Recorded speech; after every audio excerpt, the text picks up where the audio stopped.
السلام علیکم ورحمۃ اللہ وبرکاتہ۔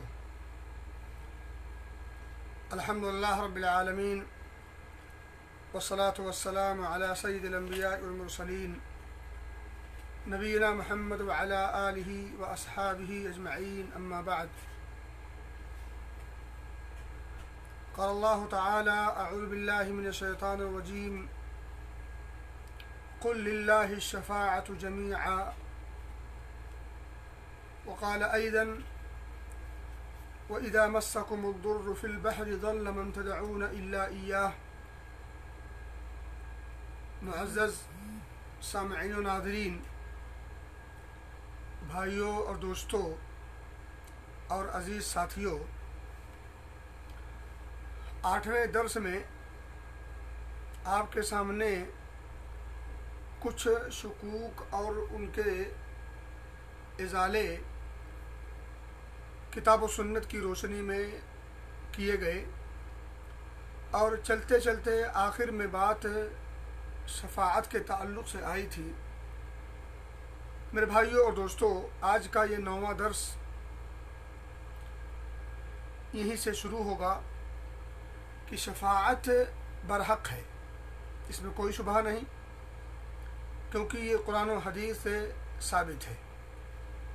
اور میں نے بتایا تھا کہ یہ بات بھی مسلم ہے کہ شفاعت کا حق اور اختیار مکمل طور پر اللہ رب العزت کو ہے، اور یہ بات بھی مسلم ہے کہ شفاعت صرف وہی کر سکتا ہے جسے اللہ رب العزت کا حکم ہوگا۔ چوتھی بات یہ ہے کہ شفاعت صرف اس کی جائے گی جسے اللہ رب العزت جس سے راضی ہوگا۔ اور 5ویں بات یاد رکھ لیجئے کہ اللہ رب العزت صرف اور صرف موحدین سے راضی ہوتا ہے، توحید پرست لوگوں سے ہی صرف اور صرف اللہ رب العزت راضی ہوتا ہے۔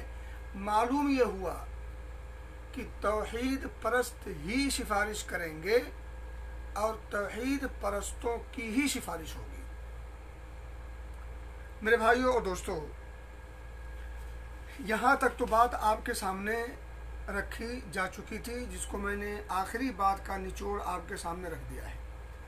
اب آئیے ایک اور شبہہ جو عوام میں پھیلا ہوا ہے یا پھیلایا گیا ہے، وہ یہ ہے کہ اللہ کے رسول صلی اللہ علیہ وسلم کو شفاعت عطا کر دی گئی ہے، اور میں اس چیز کا سوال کرتا ہوں اللہ کے رسول صلی اللہ علیہ وسلم سے جو آپ کو عطا کر دی گئی، یعنی وہ آپ کی ملکیت ہو گئی۔ جو چیز آپ صلی اللہ علیہ وسلم کو عطا کر دی گئی تو پھر اس چیز کا مطالبہ کرنا، اس میں کون سا عیب ہے؟ یہ ایک اعتراض ہے یا ایک شبہہ ہے یا ایک غلط فہمی ہے۔ میرے بھائیو اور دوستو، یعنی اعتراض کرنے والا کیا اعتراض کرے گا جب آپ اس سے کہیں گے کہ شفاعت مکمل اختیار اللہ کو ہے، اس لیے اللہ کو چھوڑ کر کسی اور سے ڈائریکٹ شفاعت کی بات نہیں کی جائے گی، تو آگے سے اعتراض کرنے والا، شکوک و شبہات ڈالنے والا یہ بات کہے گا کہ چونکہ نبی اکرم صلی اللہ علیہ وسلم کو اللہ رب العزت نے شفاعت کا حق دے دیا، شفاعت دے دی، تو اب چونکہ وہ آپ کے پاس ہے تو اس لیے آپ سے مانگنا یا آپ سے سوال کرنے میں کوئی حرج کی بات نہیں۔ اب اس کا جواب سنیے۔ میرے بھائی دوستو، صاحب کتاب کہتے ہیں کہ آپ ان سے کہیں کہ اللہ رب العزت نے رسول اللہ صلی اللہ علیہ وسلم کو شفاعت ضرور عطا فرمائی ہے، لیکن یہ یاد رکھیے، لیکن اس کے ساتھ ہی ساتھ آپ سے براہ راست شفاعت کا سوال کرنے سے منع بھی فرمایا ہے۔ کیوں؟ کیونکہ شفاعت، اور ظاہر ہے جب شفاعت کرے گا تو ایک آدمی غیر اللہ کو پکارے گا کہ اے اللہ کے رسول صلی اللہ علیہ وسلم میری شفاعت کیجئے یا مجھے بخش دیجئے یا مجھے بخشوا دیجئے وغیرہ وغیرہ۔ لوگ خود ہی ڈائریکٹ نبی اکرم صلی اللہ علیہ وسلم سے بخشش طلب کرتے ہیں، اور کچھ لوگ نبی اکرم صلی اللہ علیہ وسلم کے توسط سے بخشش کا مطالبہ کرتے ہیں۔ یہ دونوں شرک ہے، ٹھیک ہے؟ ایک زیادہ ایک گہرا ہے اور ایک ذرا قدر ہلکا ہے۔ تو بہرحال نبی اکرم صلی اللہ علیہ وسلم ہوں یا کوئی شخص اور ہو، آپ سے نیچے کیا نام ہے، صحابہ کی شکل میں یا اولیاء اور صلحاء کی شکل میں، چونکہ کسی اور سے براہ راست اللہ کو چھوڑ کر سوال کرنے کا منع اللہ رب العزت نے قرآن میں اور خود نبی مکرم صلی اللہ علیہ وسلم نے اپنی احادیث مصطفیٰ میں اس کی وضاحت کر دی ہے۔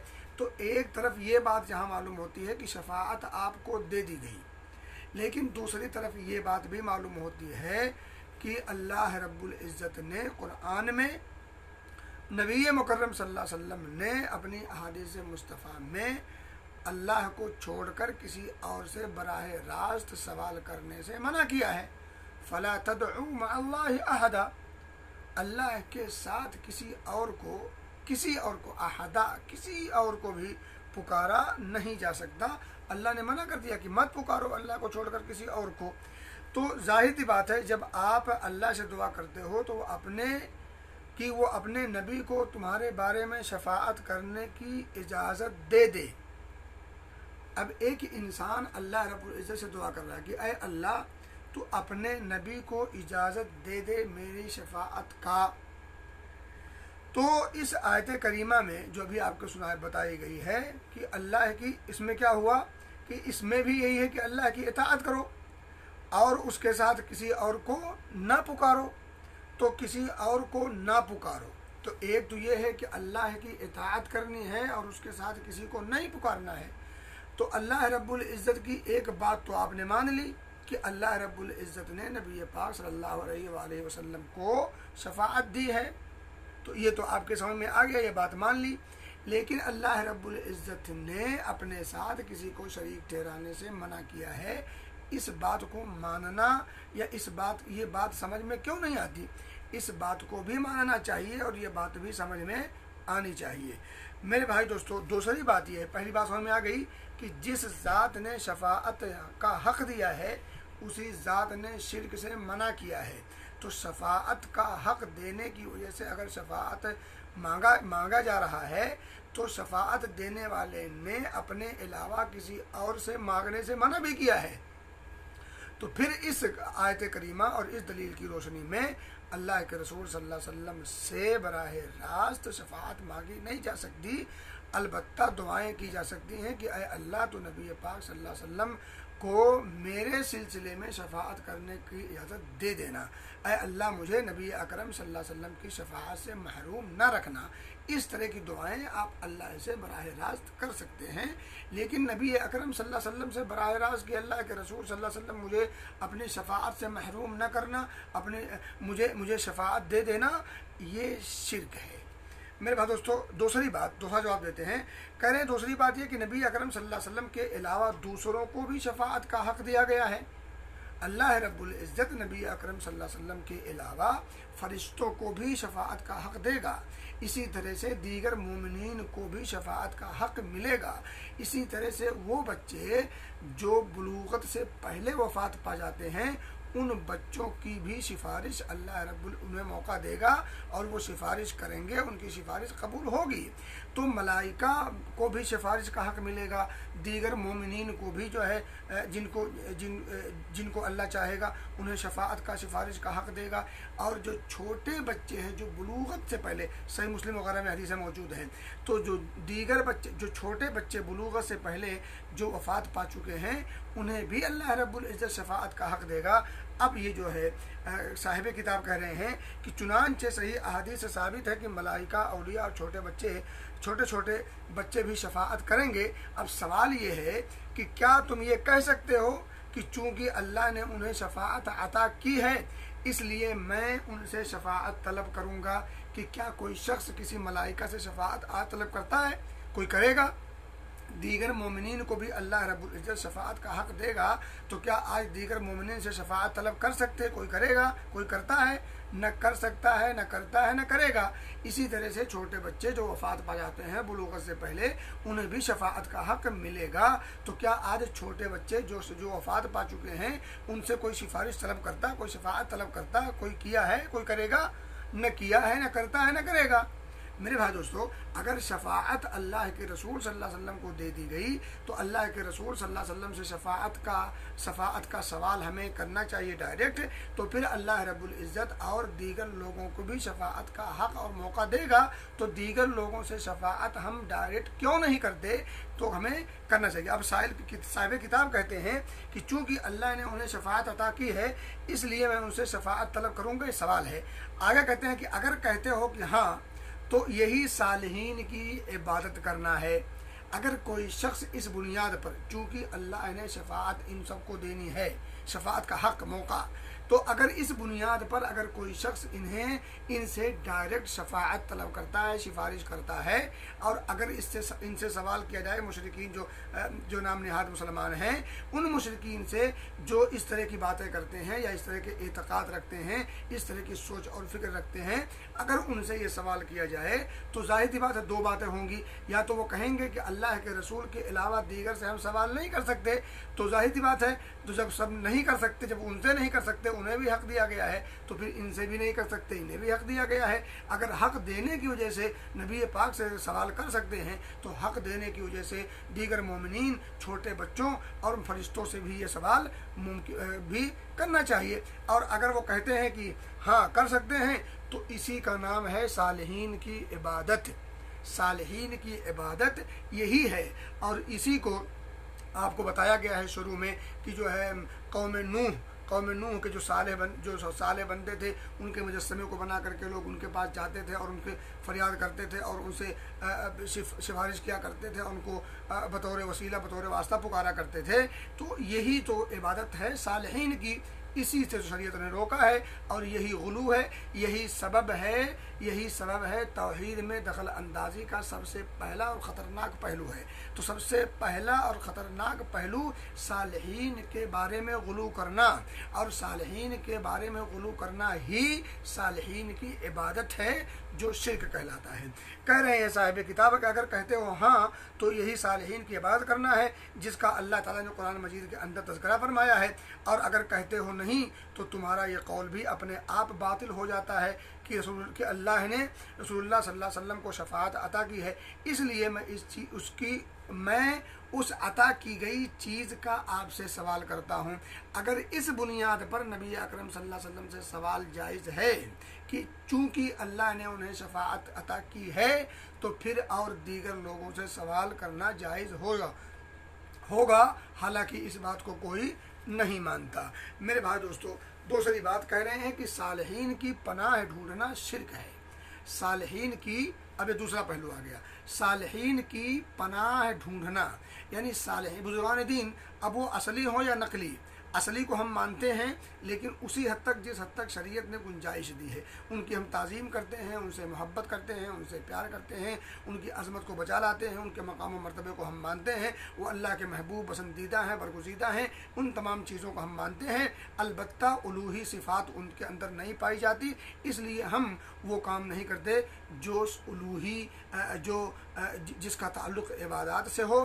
ہاں ان کے لیے ہم دعائے خیر کرتے ہیں اور ان کو ہم اللہ کا محبوب اور چہیتا مانتے ہیں، اس سے زیادہ کی گنجائش شریعت میں نہیں دیتی۔ ان کے سامنے جا کر کے سر نیاز خم کرنا یا ان کو سجدہ کرنا یا اسی طرح سے ان سے جا کر کے اپنی حاجت برآری کے لیے ان سے سوال کرنا، مشکل کشائی کے وقت ان کو پکارنا، اسی طرح سے دستگیری اور فقر و فاقہ سے نجات کے لیے ان سے سوال کرنا، ان تمام چیزوں کی شریعت میں گنجائش نہیں، اس لیے ہم ان تمام چیزوں کو نہیں کرتے، البتہ ان سے پیار اور محبت ہم ضرور کرتے ہیں۔ تو کہہ رہے ہیں کہ صالحین کی پناہ میں آنا یا پناہ ڈھونڈنا شرک ہے۔ دیکھیں، ایک آپ نے بہت سارے موقع پر سنا ہوگا، یا جن لوگوں کے قریب ہیں مزارات وغیرہ، ان لوگوں نے ایسے لوگوں کو کہتے ہوئے سنا ہوگا کہ فلاں صاحب سے ہم نے بیعت کر لی ہے، تو اب ہم ان کے پناہ میں آ چکے ہیں، اب ہمارا کوئی کچھ نہیں بگاڑ سکتا، اب ہمارا کوئی چیز نقصان نہیں ہوگا وغیرہ وغیرہ۔ تو غیر اللہ کو چھوڑ کر ہی، غیر اللہ چاہے وہ صالحین کی شکل میں ہو یا جس بھی شکل میں ہو،